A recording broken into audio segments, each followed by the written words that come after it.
الحمدللہ والصلاة والسلام علی رسول اللہ۔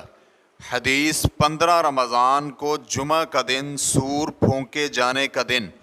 سوال کیا گیا ہے، میں نے ایک حدیث پڑھی ہے اور میں اس کی صحت کے بارے میں پوچھنا چاہتا ہوں کہ کیا وہ صحیح ثابت ہے یا نہیں۔ رسول اللہ صلی اللہ علیہ وآلہ وسلم نے فرمایا 15 رمضان المبارک جمعہ کی رات سور پھونکا جائے گا جو سوئے ہوئے کو بیدار کر دے گا اور بیدار کو پریشان کر دے گا۔ عورتیں اپنے اپنے چھوٹے کمروں سے باہر نکل آئیں گی اور اس دن میں کثرت سے زلزلے آئیں گے۔ مجھے امید ہے کہ آپ انشاءاللہ میرے سوال کا جواب دیں گے۔ الجواب بعون اللہ سبحانہ وتعالی۔ یہ حدیث منکر ہے، صحیح نہیں ہے، اس کی کوئی بھی سند قابل قبول نہیں ہے، نہ ہی یہ بات رسول اکرم صلی اللہ علیہ وآلہ وسلم کی گفتگو سے ثابت ہوتی ہے۔ ویسے بھی زمینی حقائق اس بات کی تردید کرتے ہیں، کیونکہ پہلے کئی سالوں میں ایسے ہوا ہے کہ 15 رمضان المبارک کو جمعہ کا دن آیا ہے، لیکن ایسا کچھ نہیں ہوا۔ اس لیے اہل علم اس روایت کے بارے میں من گڑت ہونے کا حکم لگاتے ہیں، جیسے کہ علامہ عقیلی رحمہ اللہ کہتے ہیں یہ روایت کسی ثقہ راوی کی حدیث نہیں ہے، نہ ہی یہ کسی سند سے ثابت ہے۔ ریفرنس کے لیے دیکھیے الضعفاء الکبیر جلد نمبر 3 صفحہ نمبر 52۔ ابن الجوزی رحمہ اللہ نے ایک خاص باب قائم کر کے اسے عنوان دیا ہے کہ باب ہے مخصوص مہینوں میں نشانیوں کے ظاہر ہونے کے بارے میں۔ پھر کہا یہ حدیث گھڑ کر رسول اللہ صلی اللہ علیہ وآلہ وسلم کی طرف منسوب کی گئی ہے۔ ریفرنس کے لیے دیکھیے الموضوعات جلد نمبر 3 صفحہ نمبر 191۔ علامہ ابن قیم رحمہ اللہ نے اس روایت کو المنار المنیف صفحہ نمبر 98 میں مستقبل کی تاریخوں کے بارے میں غیر ثابت شدہ احادیث کے ضمن میں نقل کیا ہے۔ آپ کہتے ہیں جیسے کہ ایک حدیث ہے رمضان میں کسی چیز کے گرنے کی آواز آئے گی جو سوئے ہوئے کو بیدار کر دے گی اور کھڑے ہوئے کو بٹھا دے گی، نوخیز لڑکیوں کو اپنے پردوں سے باہر نکال دے گی اور شوال کے مہینے میں رکاوٹ کھڑی کر دے گی، ذوالقعدہ میں مختلف قبائل کو ایک دوسرے سے جدا کر دے گی اور ذوالحجہ میں خون بہائے گی۔ اسی طرح یہ روایت بھی ہے کہ نصف رمضان کی رات جمعہ کی رات جب ہوگی تو اس رات میں ایک سخت آواز آئے گی جس سے 70,000 لوگ بے ہوش ہو جائیں گے اور 70,000 لوگ ہی بہرے ہو جائیں گے۔ شیخ البانی رحمہ اللہ کہتے ہیں یہ روایت من گڑت ہے۔ اس روایت کو نعیم بن حماد نے الفتن صفحہ نمبر 160/1 میں روایت کیا ہے، اور ابو نعیم ہی کی سند سے ابو عبداللہ الحاکم جلد نمبر 4 صفحہ نمبر 517 تا 518 نے روایت کیا ہے۔ اسی طرح ابو نعیم نے اسے اخبار اصبحان جلد نمبر 2 صفحہ نمبر 199 میں، ابن وہب عن مسلمۃ بن علی عن قتادۃ عن ابن المسیب عن ابی ہریرہ کی سند سے مرفوعاً بیان کیا ہے۔ حاکم نے اسے بیان کر کے کہا اس روایت کا متن عجیب و غریب ہے اور اس کا راوی مسلمہ بن علی اس معیار کا نہیں کہ اس کی بات حجت ہو سکے، جبکہ علامہ ذہبی کہتے ہیں کہ میرے مطابق یہ روایت من گڑت ہے، جبکہ مسلمہ بن علی ساقط اور متروک راوی ہے۔ یہی روایت دیگر اسانید کے ذریعے بھی منقول ہے جو کہ علامہ سیوطی نے اللآلی جلد نمبر 2 صفحہ نمبر 387 تا 388 میں بیان کی ہیں، جو کہ سب کی سب معلول ہیں، کچھ طویل ہیں تو کچھ مختصر بھی ہیں۔ طویل ترین روایت ابن مسعود رضی اللہ عنہ کی طرف منسوب ہے۔ پھر علامہ البانی رحمہ اللہ نے یہ روایت مختلف الفاظ سے بیان کی ہے۔ رمضان میں ایک تیز آواز ہوگی۔ لوگوں نے کہا آغاز رمضان میں یا درمیان میں یا آخر میں؟ انہوں نے کہا نہیں، بلکہ ماہ رمضان کے درمیان میں، جب رمضان کا نصف جمعہ کی رات ہوگی۔ یہ آواز آسمان سے آئے گی، اس سے 70,000 لوگ بے ہوش ہو جائیں گے اور 70,000 گونگے ہو جائیں گے اور 70,000 لوگ اندھے ہو جائیں گے، جبکہ 70,000 لوگ بہرے ہو جائیں گے۔ لوگوں نے کہا آپ کی امت میں سے کون بچ پائے گا؟ آپ نے فرمایا جو اپنے گھر میں رہے اور سجدے کی حالت میں اعوذ باللہ پڑھے اور بلند آواز سے تکبیر کہے۔ اس آواز کے بعد ایک اور آواز بھی آئے گی، پہلی آواز جبریل کی ہوگی جبکہ دوسری آواز شیطان کی ہوگی، لہذا آواز رمضان میں ہوگی جبکہ شدید گرمی شوال میں ہوگی۔ ذوالقعدہ میں قبائل کے درمیان تفریق ہوگی اور ذوالحجہ میں حجاج کرام پر حملہ کیا جائے گا، اور محرم میں، محرم کیا ہے؟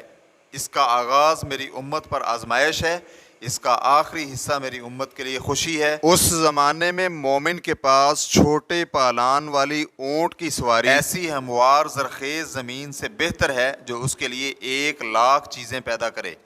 اس کے بعد علامہ البانی رحمہ اللہ کہتے ہیں یہ روایت من گڑت ہے۔ اس روایت کو طبرانی نے المعجم الکبیر جلد نمبر 18 صفحہ نمبر 853 اور اسی طرح صفحہ نمبر 332 میں، اور انہی کی سند سے ابن الجوزی نے الموضوعات جلد نمبر 3 صفحہ نمبر 191 میں عبد الوہاب بن ضحاک عن اسماعیل ابن عیاش عن الاوزاعی عن عبدۃ بن ابی لبابہ عن فیروز الدیلمی کی سند سے مرفوعاً بیان کی، اور پھر اس کے بعد کہا یہ حدیث صحیح نہیں ہے۔ عقیلی رحمہ اللہ کہتے ہیں عبد الوہاب نامی راوی کسی قابل نہیں ہے۔ ابن حبان رحمہ اللہ کہتے ہیں یہ شخص احادیث چوری کیا کرتا تھا، اس لیے اس کو حجت بنانا درست نہیں۔ علامہ دارقطنی کہتے ہیں یہ منکر الحدیث ہے، جبکہ اسماعیل ضعیف اور عبدہ کی فیروز سے ملاقات ہی ثابت نہیں ہے، اور فیروز نے رسول اللہ صلی اللہ علیہ وآلہ وسلم کو دیکھا تک نہیں ہے۔ ریفرنس کے لیے دیکھیے السلسلۃ الضعیفہ حدیث نمبر 6178 تا حدیث نمبر 6179۔ شیخ عبدالعزیز بن باز رحمہ اللہ کہتے ہیں مجھے معلوم ہوا ہے کہ کچھ جاہل لوگ ایک پمفلٹ تقسیم کر رہے ہیں جس میں نبی علیہ الصلاۃ والسلام کی طرف غلط منسوب روایت لکھی گئی ہے، جس کا متن کچھ یوں ہے۔ ابن مسعود رضی اللہ عنہ کہتے ہیں کہ رسول اکرم صلی اللہ علیہ وآلہ وسلم نے فرمایا جب آواز رمضان میں ہو تو شوال میں شدید گرمی ہوگی، ذوالقعدہ میں قبائل کے درمیان تفریق ہوگی، اور ذوالحجہ اور محرم میں خون خرابہ ہوگا۔ اور محرم کیا ہے؟ آپ نے یہ سوال 3 بار کیا۔ تباہی ہی تباہی ہے، لوگ اس ماہ میں بہت زیادہ قتل کیے جائیں گے۔ ہم نے کہا ہے اللہ کے رسول صلی اللہ علیہ وآلہ وسلم یہ آواز کیسی ہوگی؟ تو آپ نے فرمایا یہ رمضان کے نصف میں آنے والے جمعہ کی رات کو ہوگی، جس میں کسی چیز کے گرنے کی آواز آئے گی جو سوئے ہوئے کو بیدار کر دے گی اور کھڑے ہوئے کو بٹھا دے گی۔ نوخیز لڑکیوں کو جمعہ کی رات اپنے پردوں سے باہر نکال دے گی۔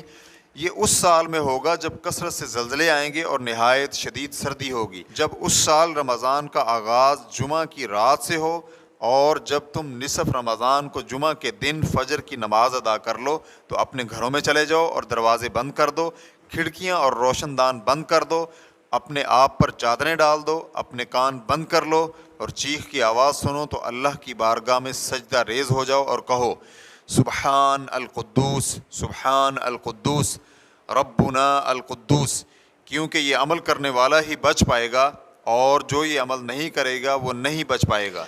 ایسی کوئی حدیث صحیح ثابت نہیں ہے، بلکہ یہ باطل اور جھوٹ ہے۔ مسلمانوں نے ایسے بہت سے سال دیکھے ہیں جن میں نصف رمضان کی رات جمعہ کی رات تھی، لیکن پھر بھی چیخ وغیرہ جیسا کچھ بھی نہیں ہوا جو اس خود ساختہ روایت میں بیان کیا گیا ہے۔ اس سے معلوم ہوتا ہے کہ جس شخص کو بھی یہ پمفلٹ ملے تو اس کے لیے اس جھوٹی روایت کو آگے پھیلانا بالکل بھی جائز نہیں ہے، بلکہ اسے پھاڑ کر تلف کر دے اور پھیلانے والے کو اس کے متعلق متنبہ بھی کرے۔ تاہم یہ بات ہر مسلمان پر واجب ہے کہ ہر وقت اللہ سبحانہ و تعالیٰ سے ڈرے، اور جن کاموں سے اللہ نے روکا ہے ان سے موت آنے تک رکا رہے، جیسا کہ اللہ سبحانہ و تعالیٰ نے اپنے نبی مکرم صلی اللہ علیہ وآلہ وسلم کو فرمایا وَاعْبُدْ رَبَّكَ حَتَّى يَأْتِيَكَ الْيَقِينُ، اور اپنے رب کی عبادت کر یہاں تک کہ تمہیں یقین آ جائے۔ سورۃ الحجر آیت نمبر 99۔ یہاں یقین سے مراد موت ہے۔ اسی طرح فرمان باری تعالیٰ ہے یا ایھا الذین آمنوا اتقوا اللہ حق تقاتہ ولا تموتن الا وانتم مسلمون، اے ایمان والو تقوی الہی ایسے اپناؤ جیسے اپنانے کا حق ہے، اور تمہیں موت آئے تو صرف اس حالت میں کہ تم مسلمان ہو۔ سورہ آل عمران آیت نمبر 102۔ دوسری جانب رسول اکرم صلی اللہ علیہ وآلہ وسلم نے بھی معاذ رضی اللہ عنہ کو فرمایا تھا جہاں بھی رہو تقوی الہی اپناؤ، برائی کے بعد نیکی کر لو، نیکی برائی مٹا دے گی، اور لوگوں کے ساتھ حسن اخلاق سے پیش آؤ۔ ہر وقت تقوی اپنانے اور حق بات پر استقامت اختیار کیے رکھنے کے متعلق آیات اور احادیث بہت زیادہ ہیں۔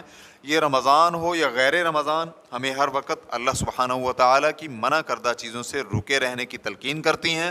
اللہ سبحانہ و تعالیٰ مسلمانوں کو اپنے پسندیدہ کام کرنے کی توفیق عطا فرمائے، انہیں دین کی صحیح سمجھ عطا فرمائے، ہمیں اور تمام مسلمانوں کو گمراہ کن فتنوں سے محفوظ فرمائے، داعیان باطل کے شر سے محفوظ فرمائے۔ یقیناً وہی بہت سخاوت اور کرم کرنے والا ہے۔ اللہ سبحانہ و تعالی ہمارے نبی محمد اور آپ کی آل اور تمام صحابہ کرام پر رحمت و سلامتی نازل فرمائے، آمین۔ ریفرنس کے لیے دیکھیے مجموع فتاوی ابن باز جلد نمبر 26 صفحہ نمبر 339 تا 341. واللہ تعالی اعلم. اسلام کیو اے ریکارڈنگز مؤسسۃ الشیخ محمد صالح المنجد المملکۃ العربیۃ السعودیہ فتویٰ نمبر 132280. والسلام علیکم ورحمۃ اللہ وبرکاتہ.